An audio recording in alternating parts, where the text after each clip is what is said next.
After a night of revelation, bigger than God showing the rapture to Moses, the legendary house-burning meme man himself made a based video, and I felt like I had my own perspectives on the same topic that I wanted to talk about. So that's what we're going to do today. Last night during a call with Zeph, the topic of cheating in online multiplayer games came up. And if you've been watching my videos, then you know how important I think multiplayer is to the greater scope of gaming. I fucking hate cheating. I mentioned once before that I thought it was pathetic if you were willing to spend money on pay-to-win mechanics just to gain a temporary advantage. But cheating is an entirely different beast. The sin of cheating in an online video game is worse than any greed, pride, or gluttony could ever be. If you're willing to spend money to cheat in an online video game to gain an advantage competitively over people who don't give a shit temporarily, then you're lower than pathetic. You make pathetic look like a compliment. This all came up because I mentioned I had seen studies showing some pretty remarkable numbers.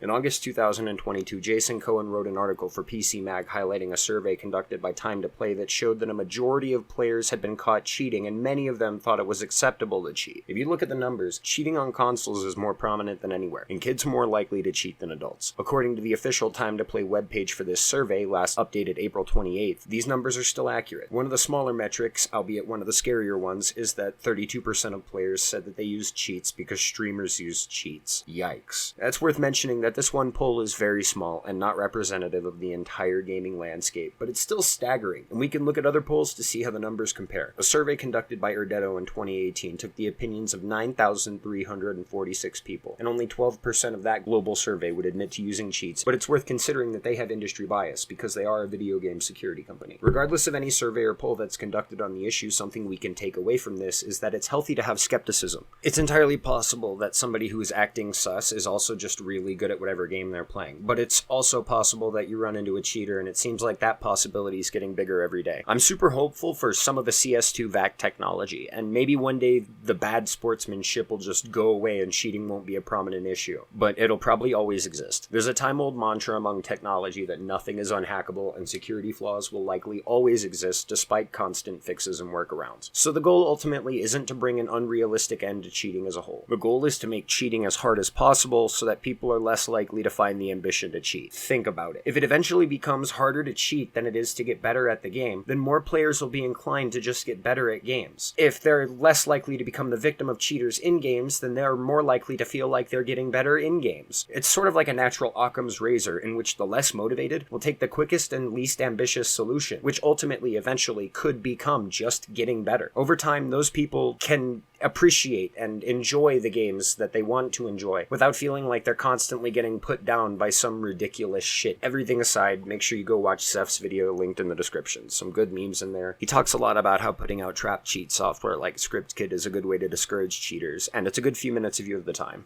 Thank you, and have a nice day.